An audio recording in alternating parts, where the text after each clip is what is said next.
Welcome again to this white void, which I've just realised I've never actually given you a proper tour of. So let me quickly show you around. This is the white here, this is the void, and this is where I keep my generalised anxiety about society's uncertain future and my own unavoidable mortality. It's hard to believe a space could simultaneously feel so empty and yet so crushingly full. Look, it's been another grim week with news of the global pandemic broken up only by further developments surrounding Tara Reade, the former Senate aide who's accused Joe Biden of sexual assault. Now, he's denied that claim, but there are clearly big questions still to be answered here. And Tara Reade obviously deserves to be heard the way that anyone does when they make the difficult choice to come forward with allegations of this kind. Allegations which should, of course, be fully investigated. And I am sure that we will talk more about this as the story unfolds. But for now, let's move on to our main story tonight, which yet again concerns the coronavirus. Very much the Timothy Chalamet of viruses, in that you barely had time to learn its name before suddenly it was fucking everywhere. It's been another tough week and everyone is absolutely desperate to get outside. Perhaps no one more so than Alex Jones, who's gone from leading protests against stay-at-home orders at the Texas Capitol to this. I'll admit it. I will eat my neighbors. I'm not letting my kids die. I'm just going to be honest. My superpower is being honest. I've extrapolated this out, and I won't have to for a few years since I got food and stuff, but I'm literally looking at my neighbors now and going, I'm ready to hang them up and gut them and skin them and chop them up. And you know what? I'm ready. My daughters aren't starving to death. I'll eat my neighbors. See, my superpower is being honest. I'll eat your ass. Wow.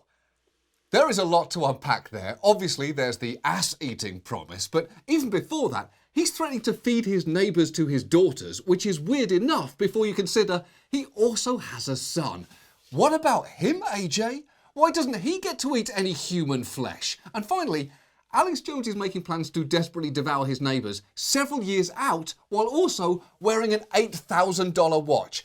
You know, I'd maybe at least consider selling that or, I don't know, planting a garden before stooping to actual cannibalism. But look, things are clearly dire right now. The coronavirus death toll is currently over 60,000 in the US, meaning that in just 3 months, it's killed more Americans than the Vietnam War, which is a truly grim milestone. And that is what made it so jarring to see Jared Kushner and his resting "Do you know who my father is" face basically declare victory over the virus on Wednesday. The government, federal government, rose to the challenge, and this is a great success story. And I think that that's really, what needs to be told. I think you'll see by June a lot of the country should be back to normal, and the hope is that by July, the country's really rocking again. Oh, it'll be really rocking again, will it, Jared? It's incredible to see someone with the skin of a newborn baby birthed in a tub of Neutrogena talk like a middle-aged dad desperately trying to connect with his teenage son. But before we can celebrate Jared's great success story and get back to our rockin' selves, we badly need to work out how we can reopen parts of society safely. And experts say that really means one thing. Every public health official says, testing, testing, testing. Testing, testing, testing. Testing, testing, testing. Testing, testing, testing. Testing, testing, testing. Testing, testing, testing. Testing, testing, testing, testing. Testing, testing, testing, testing, testing, testing. Testing! Ah! Yeah, good point, Patrick. SpongeBob shouldn't be taking joyrides in his open water convertible while wearing a cowboy hat and no mask until we have adequate testing in place. Absorbent and yellow and porous, is he? 2 out of 3 of those are extremely high-risk categories, so get back in your fucking pineapple, SpongeBob. But those experts are right. In managing a pandemic, there is almost nothing more important than widespread effective testing. It is your only chance of tracking and containing the spread from the start. Unfortunately, tests have been alarmingly scarce in this country, despite the fact the president has repeatedly claimed that that is not the case, even declaring in early March that anyone who wants a test can get a test. But that wasn't true then, and it still isn't true now, as you probably know from seeing countless stories like this. Dawn Clements in Largo, Florida, has been sick since Friday. Her daughter went through it 2 weeks ago. She has all the symptoms, no flu, and can't get tested. I'm immunosuppressed with some health conditions, and I live at an ALF, and I don't know what virus I have. I'm running a fever, and I have chest congestion, and nobody can test us here. That is terrible. A woman who is symptomatic immunosuppressed, and living in an ALF sounds like exactly the kind of person that you would want to have tested. Now, ALF, incidentally, refers to assisted living facility and not the 80s sitcom Alien. Although, if she were living in ALF, she should probably still get tested, since I've heard rumours that this whole thing started when someone ate a bowl of ALF soup. And she's frankly far from alone here. Testing has only recently, months into the spread of this virus, become more widely available. In fact, our testing failure has been called the original sin of America's pandemic failure. Because had testing caught the cases in this country early, we could have managed the virus through contact tracing and targeted quarantines. But that did not happen. So the virus spread widely, forcing us to use the blunt instrument of making everyone stay at home. A lack of testing goes to the very heart of how we got into this situation. And the truth is, broad testing is our only safe way out of it.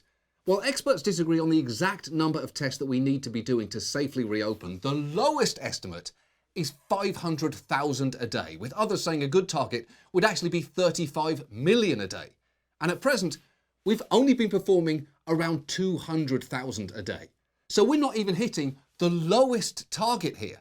Think of it like this. If our goal were to eat an Italian dinner, we're currently stuck in traffic on our way to an Olive Garden. We're not even halfway to arriving at the worst place that technically qualifies. So if our testing shortage has caused this much damage, this much disruption, and is still not fully resolved, we thought tonight might be a good time to ask, what the fuck happened? And to do that, we're going to be looking at two major types of tests. Diagnostic tests, which tell you if you have the virus right now, and antibody tests, which tell you if you've previously had it. And let's start with diagnostic tests. The most common form of these involve having a giant swab shoved up your nose. And I don't think anyone's described the experience better than this woman. Oh my God, they just pulled my brain out through my nostril. I was looking, I can taste blood. That woman took my soul out of my head with that Q-tip. She actually grabbed the back of my head like we were lovers, but instead of kissing me, she was impaling my brain. Yeah, that sounds pretty unpleasant. Unless, of course, your brain is being pulled out through your nostril by Adam Driver. Pull my heart out through my ear, you meaty oak tree. Impale my brain, you unacceptable monstrosity. Now, diagnostic tests are key, especially at the beginning of an outbreak. But unfortunately, the US committed some critical errors early on, because in mid-January, shortly after this virus was discovered, the World Health Organization recommended a diagnostic testing protocol. But rather than follow it, the CDC decided to develop its own, more complicated test, which wasn't inherently a bad idea. Unfortunately, though, they chose to manufacture testing kits themselves. And as those kits were shipped around the country in early February, it became clear that due to chemical contamination during manufacturing, the tests didn't work properly. And that was already bad. But what made it even worse was the CDC then took weeks to come up with a workaround that would make them usable. And just losing days in a pandemic when a virus can spread exponentially is a huge problem. Losing an entire month is absolutely catastrophic. And what's particularly frustrating here is that some private sector labs were willing to jump in and develop their own tests, but throughout February, they were slowed down by having to jump through bureaucratic hoops like this.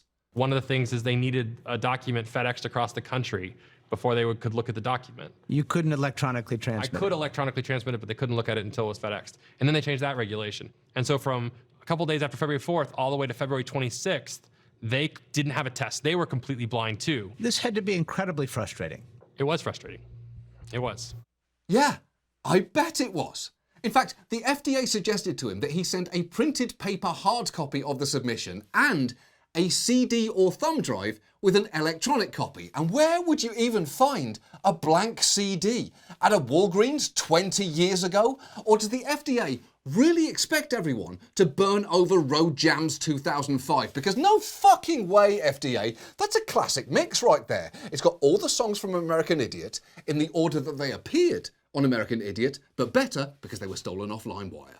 And while that requirement was quickly lifted, it was just one of many logistical and bureaucratic challenges that slowed things down at the worst possible time. In fact, it wasn't until the last day of February that the FDA finally did something that private labs had been begging them to do and allowed those labs to develop and use their own tests without waiting for authorization. But by that point, a whole month had gone by, and incredibly, we'd only tested in the whole country 472 people in total. That is it. Even as we've since learned, the virus was spreading undetected in multiple major cities. Now, by contrast, on the exact same date, South Korea, which has just 1/6 our population, had completed 55,000 tests. And even well into March, Alex Azar, the Secretary of Health and Human Services, didn't seem too concerned about that disparity, because watch how he responded when he was asked about it. But my question is, why was South Korea able to do this in a week, and it seems to be such a struggle for the United States? It's not about ability. It's about what they needed to do. They had an explosive, immediate outburst and cluster, becoming one of the world's epicenters of the disease. We are not that. Yeah, we're not South Korea. South Korea has tested a bunch of people for coronavirus and found a bunch of people with coronavirus. We've tested almost no one for coronavirus and found almost no one with coronavirus. To the best of our knowledge, the situations could not be more different, although again, the best of our knowledge is essentially no knowledge.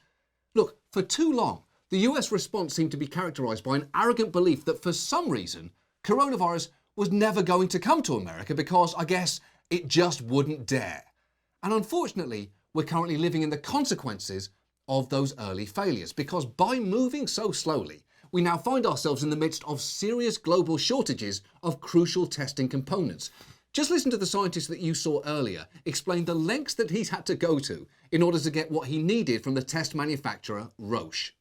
One of the hardest things to find, the single-use plastic tips that contain the chemicals and the specimens. This is what we're looking for, basically. We tweeted at Roche and the world to get these things in, like you would tweet, like Delta lost your bags or something like that, right? Holy shit!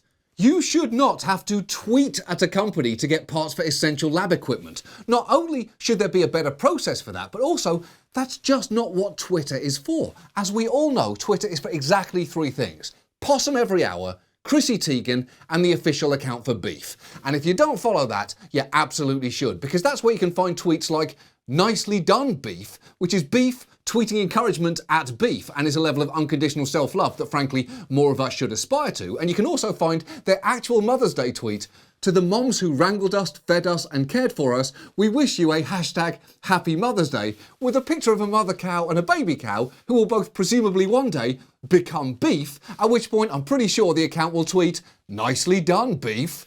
And it's not just lab equipment here. Even the chemical reagents needed to run the tests, or the swabs that impale people's brains, have to be specifically manufactured, something that the president seemed absolutely fascinated by. It's a swab. Looks innocent, not very complicated. Does it remind you of something? It reminds you of this, right? One's a swab, one's a Q-tip. It's actually different. It's very sophisticated, actually, but it's a little bit like, so this is the swab. Yeah, that's the swab, obviously. And the backstory to him deciding to personally bring a Q-tip to that briefing to proudly show everyone is so painfully obvious. Someone showed him the long swab and he said, "Isn't that a Q-tip?" And they said, "No, they're different." And he said, "But they look the same." And they said, "No, they don't." And he said, "But they're both tall, thin and white like all my girlfriends." And they said, "Good one, Mr. President." And he said, "So what's the problem?" And they said, "They're not the same." And he said, "But they're both tall, thin and white like all my girlfriends." And they said, "Good one again, Mr. President." And he said, "So what gives?" And they said, "Here's a Q-tip." And he said, "That one is short, thin and white like my girlfriends when they were children." And they said, "Exactly." And he said, "I have to tell America." And then he did. But second, and much more importantly, for months, things like swabs were very hard to find, and multiple governors expressed distress that the federal government was not stepping in to help smooth out the supply chain. There are things like shortages on swabs that we don't have anywhere in America. You can't do the test without. We need some assistance from the federal government when it comes to swabs and reagents. We've been fighting for testing. It's not a straightforward test. We don't even have enough swabs, believe it or not. To do the testing, you need testing equipment. You need swabs, you need vials. And you need all of these things at a capacity that does not now exist. Yeah, it's pretty straightforward. To do proper testing, you need proper equipment. It's why, generally, you prefer a doctor with a thermometer over one who just thinks he has a real natural knack for guessing a person's temperature. And in response to those concerns, Trump initially claimed that the problems those governors were experiencing simply didn't exist. We're in great shape. It's so easy to get. That reagents and swabs are so easy to get. Mr. President, you said swabs are easy, and this has been something that hospitals and states have been saying there are shortages for more than a month now. We have millions of them coming in very soon, and many of them already have been ordered, and the governors don't know quite where they are, but they'll be finding them fairly soon. They'll be finding them fairly soon? These are crucial medical supplies in the midst of a pandemic, not a fucking scavenger hunt. The swabs are on me, where imaginations run wild. Each level I have, the pages are piled, where imaginations run wild, and the pages are piled. A bookshelf! A bookshelf! The swabs for nationwide diagnostic testing are on a bookshelf. I did it! Wait, why is this a fucking game? Now Trump did eventually invoke the Defense Production Act to ramp up manufacturing of swabs, but he did it late, and again, timing is absolutely everything here. From the start, the story of diagnostic testing is of us making mistakes and wasting valuable time in fixing them, meaning tests were heavily rationed and often only given to people who met extremely narrow criteria, which makes it especially frustrating that in his victory lap this week, Jared Kushner said this. Somebody asked me why it took so long. I actually said you should look at how did we do this so quickly, and what's really happened is truly extraordinary. No, it fucking isn't, Jared. Taking months to do what other countries did in weeks is not extraordinary. The only thing that's extraordinary here is that the most punchable face in America somehow looks like it's never been touched by human hands. Does it just absorb fists like a bowl of heavy cream? What's your secret, you translucent sociopath? And look, the failures in diagnostic testing have led us to our current situation where we still don't know how many people in this country have or have had the coronavirus.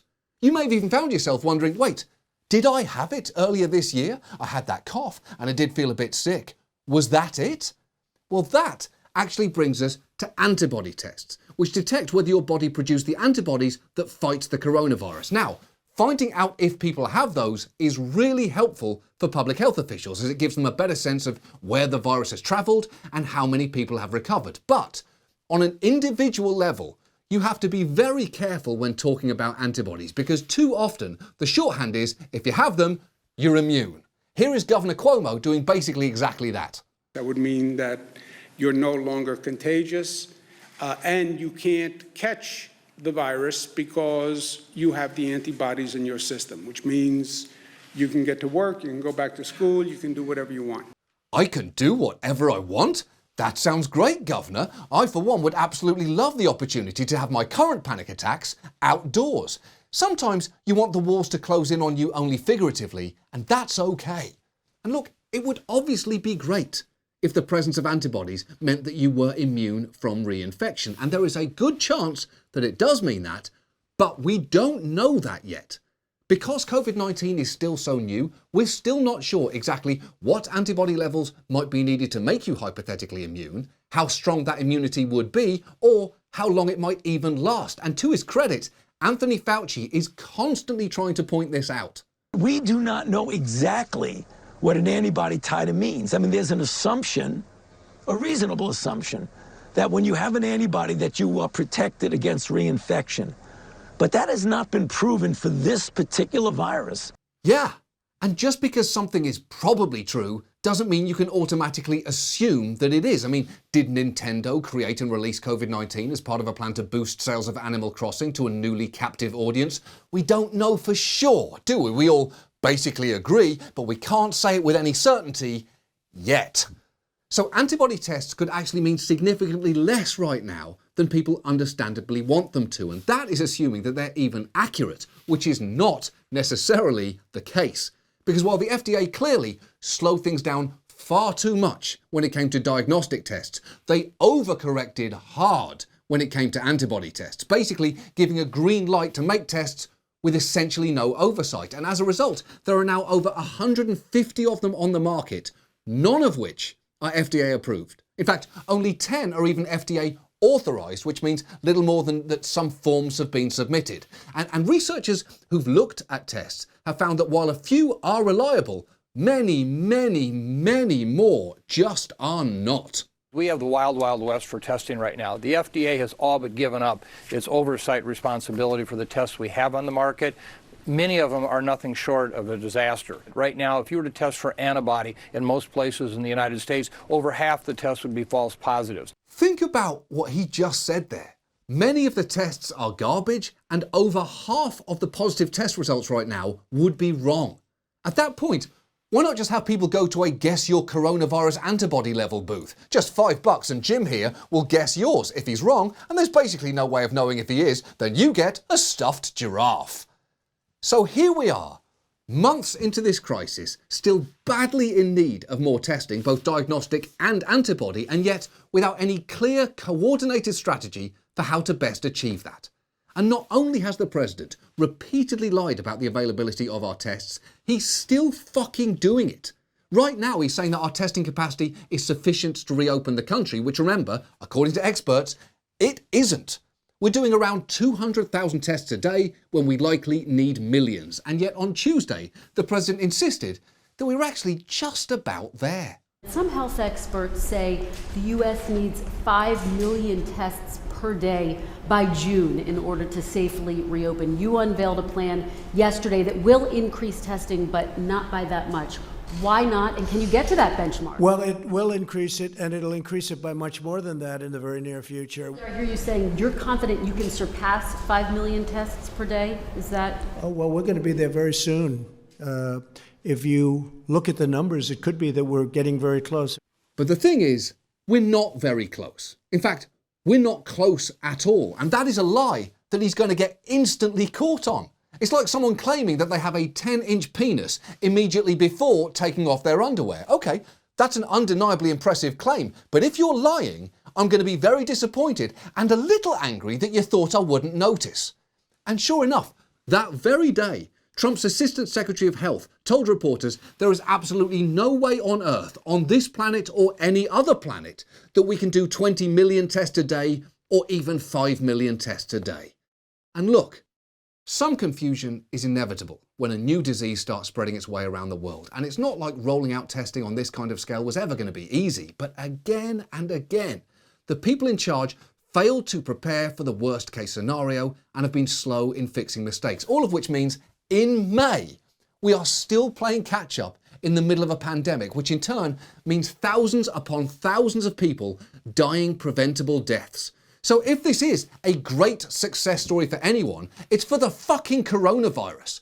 We need to scale up tests massively and right away, because if we want to return to the world that we're used to, one with sports, restaurants, hugs, and turning down party invitations because it's raining and not because you might die, testing is how we get there.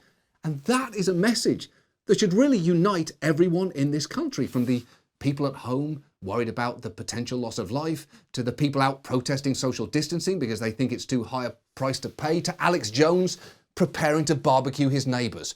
We could all stand to listen to the advice of one of our bravest, brightest stars. Testing, testing, testing, testing, testing, testing, testing! Ah! That guy was really ahead of his time. And now, this.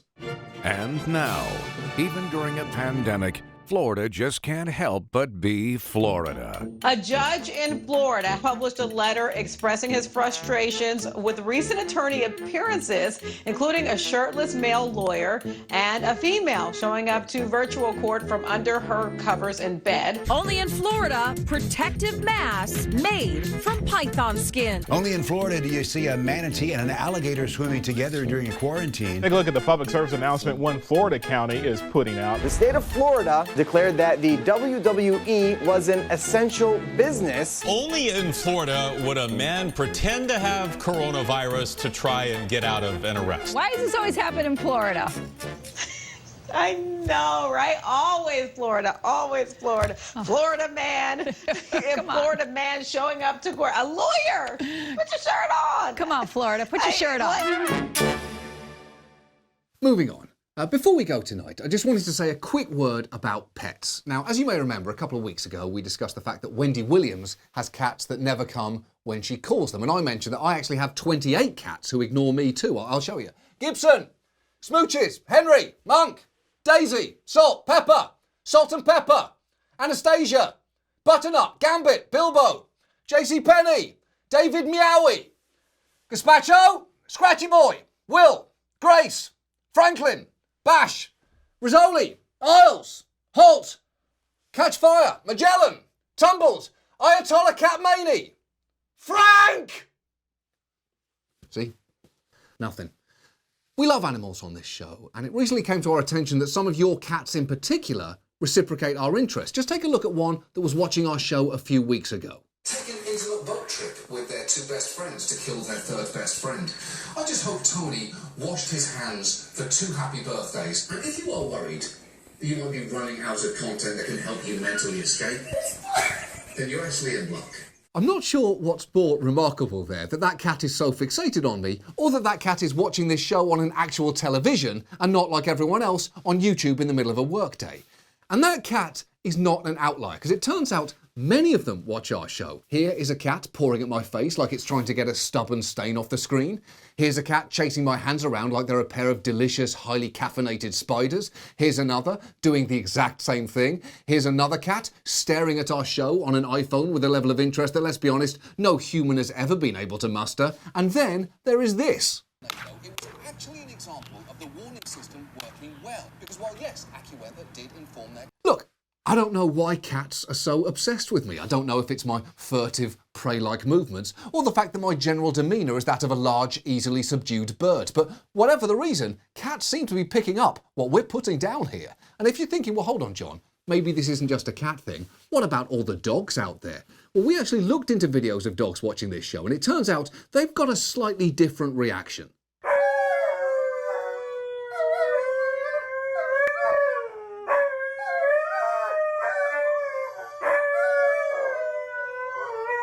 Wow!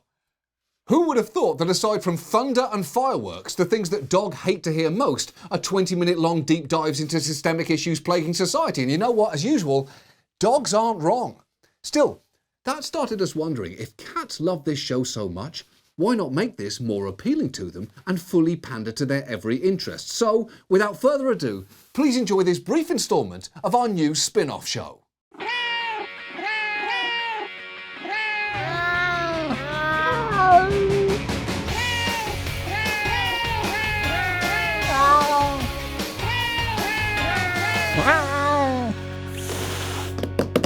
Welcome, welcome, welcome to Cat Week Tonight. I'm John Oliver. Thank you so much for joining us. It's been a busy week, so we don't even have time to discuss these hands. Can you catch them? Can you catch them? Oh, they're over here now. Now they're over here. Oh, you almost got them. You almost got them.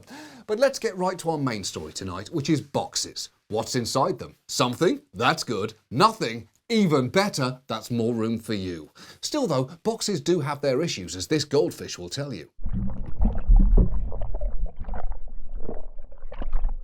I think I speak for everyone watching this show when I say, how the fuck is that goldfish not in my mouth right now? But the big problem with boxes is they're not always available. But that is where paper bags come into the picture. Paper bags are obviously great. You can sit in them for hours. But are they better than boxes? I'd argue no, because a box is simply more durable, although not as durable as my love for Cat Adam Driver. Scratch my sofa, you purring mountain. Eat my toilet paper, you fuzzy landslide.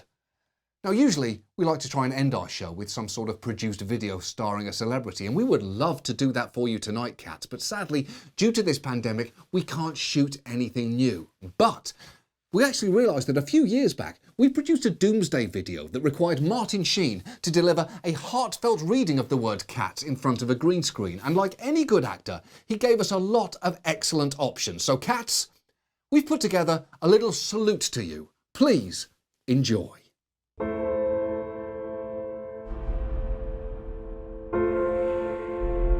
Cats. Cats. Cats. Cats. Cats. Oh.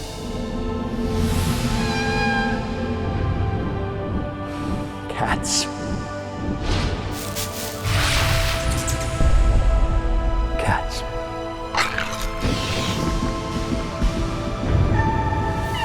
Cats. Cats. Cats. Cats. Cats.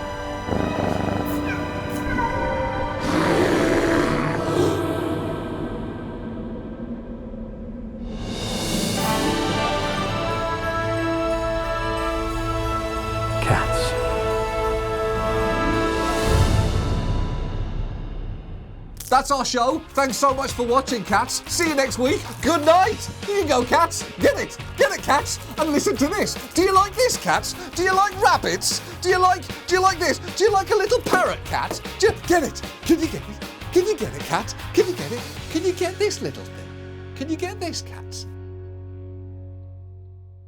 Cats.